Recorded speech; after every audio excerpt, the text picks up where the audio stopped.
নমস্কার। Nation first যে তিনটে প্রশ্ন রেখেছে, আমি বিশেষ কারণে দূরে থাকার জন্য ভার্চুয়ালি এই ইন্টারভিউটা আমি ফেস করছি। যে তিনটে প্রশ্নের মধ্যে প্রথমেই আছে যে তৃণমূল আমলে তৃণমূল কতটা সুরক্ষিত। প্রথমেই যে কথাটা আসে সেটা হলো যে তৃণমূলের আমলে তৃণমূল, বিজেপি, সিপিআইএম, কংগ্রেস এইভাবে নয়। তৃণমূলের আমলে বা এই বর্তমান শাসনকালে কেউই সুরক্ষিত নয়। সেই কেউয়ের মধ্যে তৃণমূলের সমর্থক যারা তারাও থাকবে, তাদেরকে যারা রিপ্রেজেন্ট করে তারাও থাকবে। তার মূল কারণ হলো যে এই ব্যবস্থাপনা মূলত হ্রাস রয়েছে কোড আনকোড অর্গানাইজড ক্রিমিনালদের হাতে। কারণ যেখানে সরকারি প্রতিষ্ঠানে বসে চাকরি বিক্রি হয়, যেখানে সরকারি ব্যবস্থাপনায় অন ডিউটি অবস্থাতে একজন কর্তব্যরতা ডাক্তারকে নিহত হতে হয়, খুন হতে হয় এবং ধর্ষিতা হতে হয়, তার পরেরটা আরও মারাত্মক এবং ভয়ঙ্কর তথ্য লোপাট করা হয়। সেটা শিক্ষা বলুন, স্বাস্থ্য বলুন, এছাড়া তো খাদ্যমন্ত্রী তো জেলে আছে, প্রাক্তন শিক্ষামন্ত্রী জেলে আছে। মানে যত বললে একটা গোটা দিনেও সেটা রাতেও শেষ হবে না। তাহলে এই ব্যবস্থাপনায় তাহলে কোড আনকোড ওই সমস্ত ক্রিমিনালদের হাতে রয়েছে গোটা ব্যবস্থাটা। তাহলে নিরাপত্তা কোথায় থাকবে? অসম্ভব। অর্থাৎ তৃণমূলের রাজত্বকালে শুধুমাত্র যে যদি ভেবে থাকি যে বিরোধীরাই আক্রান্ত হবে, সেটা তো রাজনৈতিক আক্রমণ হতে পারে, কিন্তু বিষয়টা তো রাজনৈতিক নয়। বিষয়টা হলো খাবো, লুট করব, অপরাধ করব, যেন তেন প্রকারেণ ক্ষমতার অলিন্দে থাকবো, নিজের প্রভাব প্রতিপত্তিকে এই গণতান্ত্রিক পরিকাঠামোয় এনক্যাশ করব মিস ইউজ করে শুধুমাত্র ক্ষমতায় টিকে থাকার জন্য। কারণ এই কোড আনকোড এই যে মানে দুর্বৃত্তরা তারা চাইছে আমাদেরকে শোষণ করে, মেরে ধরে, ভয় দেখিয়ে, খুন করে, রেপ করে, শ্লীলতাহানি করে, যে কোনো টাইপে যত রকম অসৎ অনৈতিক প্রক্রিয়ায় চলা যায় করে আলটিমেটলি ক্ষমতায় টিকে থাকা এবং এন্টার গোটা ব্যবস্থাকে আত্মসাৎ করা।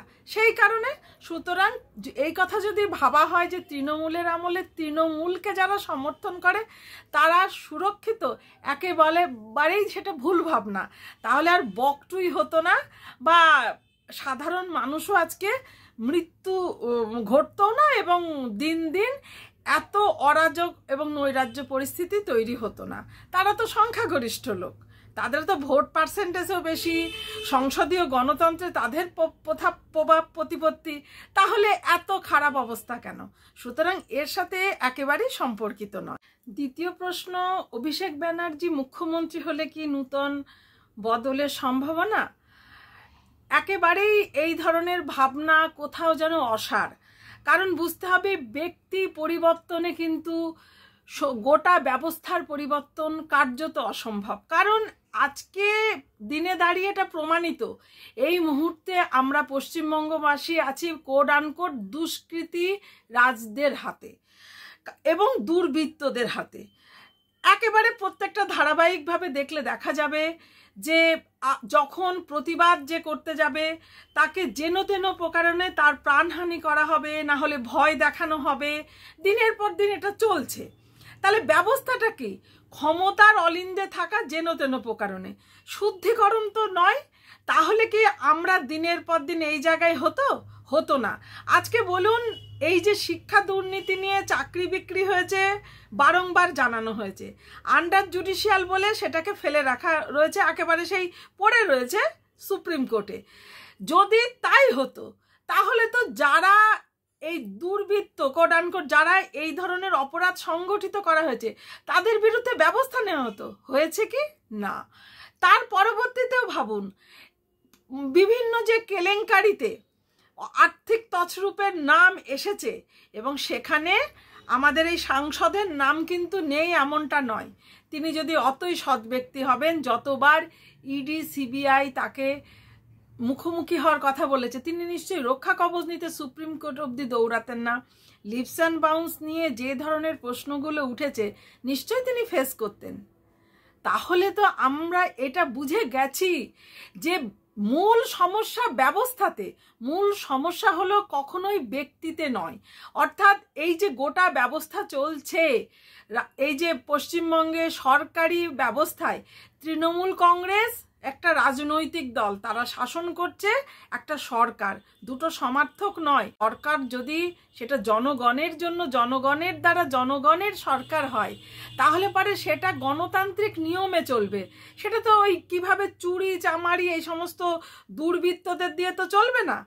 আর তাহলে এতবার যখন এগুলো প্রকাশিত হচ্ছে, তারপরেও তারা সেইভাবে ফেস করছে না কেন, এই প্রশ্ন আসে। এবং যেটা বলছেন মুখ্যমন্ত্রীর পরিবর্তে তারই আত্মীয় সাংসদ অভিষেক ব্যানার্জি গেলে বস্তুত মানুষের পরিবর্তন হবে, ব্যবস্থার কোনো পরিবর্তন হবে না। এবং আমাদের সাধারণ মানুষের পরিবর্তন তো অনেক অনেক বিষবাও জলে। একমাত্র আমাদের পরিবর্তন তখনই সম্ভব হবে যখন আমরা ঠিক করব নিজেরা যে কোন ব্যক্তি, কোন মানুষ, কোন রাজনৈতিক দল বা কোন সংসদীয় গণতন্ত্র আমাদের পক্ষে স্বাস্থ্যকর হবে। তাছাড়া এই ব্যক্তি পরিবর্তনে আসলে আমাদেরকে ভুলিয়ে রাখছে, যেমন প্রতিদিন চলছে ঠিক একই রকমভাবে একজন একটা কুমন্তব্য করছে, তার পরিবর্তে আর একটা প্রতিক্রিয়া চলছে, এক এক সময় এক এক রকমভাবে চলছে। এই আমরা এত বড় একটা যে ঘটনা ঘটলো, যে মর্মান্তিক না, সপ্তাহিতে আশঙ্কার, যখন একটা কর্তব্যরতা সরকারি প্রতিষ্ঠানে বসে একজন ডক্টরকে খুন হতে হয়, ধর্ষিতা হতে হয়, এবং তথ্য লোপাটের জন্য যখন সরকারি পরিকাঠামোর প্রশাসনের একটা অংশ কার্যত যুক্ত থাকে, তা টালা থানার ওসি অ্যাকিউজড, অভিযুক্ত বলে ধরা আছে এবং ইত্যাদি, এখন আন্ডার জুডিশিয়াল। তার মানে এখানে আমাদের সাধারণকে বুঝতে হবে যে ব্যক্তি পরিবর্তনে আদতে আমাদেরকে কোথাও একটা ভুলিয়ে রাখার প্রচেষ্টা। একমাত্র গোটা ব্যবস্থাকে যদি আমরা কমপ্লিটলি পরিবর্তন করতে পারি, তবেই কিন্তু আমাদের সুরাহা মিলবে। তৃতীয় প্রশ্ন, সাংসদ কল্যাণ ব্যানার্জি ছাত্র নেতৃত্ব তৃণমূলের তৃণাঙ্কুর সম্পর্কে তার যে মতামত, যে ব্যর্থতা দেখিয়েছেন। একটা বিষয় বুঝতে হবে, এখানে দুটো ব্যক্তির কথোপকথন তো মেন বিষয়টা। আমরা কল্যাণবাবুকে অলরেডি তার পরিচয় আমরা পেয়েছি। দেখুন, তিনি হয়তো একজন সাকসেসফুল আইনজীবী, একজন সাংসদ, কিন্তু মান আর হুঁশ নিয়ে যে মানুষ হয়, সেক্ষেত্রে একেবারেই উনি তলানিতে। আমরা দেখেছি প্রাক্তন আমাদের পশ্চিমবঙ্গের রাজ্যপালকে কিভাবে বিদ্রূপ করতে, তার শরীরী অঙ্গভঙ্গি নিয়ে। তাকে আমরা ভীষণভাবে ধিক্কার জানাই। তার সাথে কিছুদিন আগে উনি একটা রাজনৈতিক যখন লড়াই চলছে সংসদে, গণতন্ত্রে, আপনার লোকসভা ভোটে, ওনারই এক প্রতিদ্বন্দ্বীকে তার গায়ের রং নিয়ে কতটা অশ্লীল, হ্যাঁ, নারী পুরুষ পরে কারোর গায়ের রং নিয়ে কটাক্ষসুলভ কথা বলা বস্তুত অশ্লীল। তিনি এই ধরনের মনোবৃত্তি আলা একজন ব্যক্তি। তিনি হতে পারে আইনজীবী, খুব সাকসেসফুল, তিনি হতে পারেন সংসদ, কিন্তু একজন মানুষ হিসাবে তিনি শুধুমাত্র যে মানে মনুষ্যত্বের নিরিখে তলানিতে তা নয়, এই ধরনের ব্যক্তিরা সমাজের পক্ষেও বিষাক্ত এবং ক্ষতিকর। সেই ব্যক্তি আর একজন বলছে, যার নাম ছাত্রনেতা বললেন নেতৃত্ব, তিনি, তার নাম অলরেডি উঠেছে কিন্তু নর্থ বেঙ্গলে একটা নিয়োগ সংক্রান্ত দুর্নীতির ক্ষেত্রে। এই তো হলো মূল বিষয়। অর্থাৎ সাফল্য ব্যর্থতা এটা হলো তাদের নিজস্ব পরিসরে একটা হয় ওই ঘরেলি বিষয়, সেটা নিয়ে তারা মত আদান প্রদান করছে। যেমন আগে হলো কে মুখ্যমন্ত্রী হবেন, এরপরও ঠিক দেখুন সবগুলো কিন্তু তাদের মধ্যে, একটাও কিন্তু কোনো রাজনৈতিক বিষয় আলোচ্য নয়। অর্থাৎ এইটার মধ্যে দিয়ে সাফল্য ব্যর্থতাটা যদি আমরা দেখি, কোথাও গিয়ে আমাদের স্থূলতাকে তারা ব্যবহার করবে। আমাদেরকে বেসিক্যালি বুঝতে হবে যে আমাদের যে বেসিক নিডসগুলো সেইগুলো কতটা ফুলফিল হচ্ছে। সেখানে কিন্তু সর্বতভাবে সরকার ব্যর্থ, শুধু তাই নয়, তিনি ছাত্র নেতৃত্ব দিলে প্রকৃত অর্থে যে ছাত্রর যে গণতান্ত্রিক অধিকার, তার এডুকেশন, তার চাকরি, কর্মসংস্থান, সেগুলো কিন্তু চুলোয় পড়ে আছে। আজকে সাংসদ তিনি বিভিন্নভাবে বিদ্রূপ করছেন, কটূক্তি করছেন।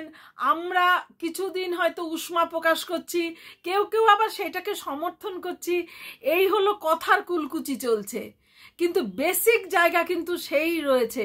অর্থাৎ আমরা যারা গ্রাসরুটেড মানুষ, প্রান্তিক মানুষ, মার্জিনাল যারা, তাদের কিন্তু বিন্দুমাত্র সুরাহা নেই।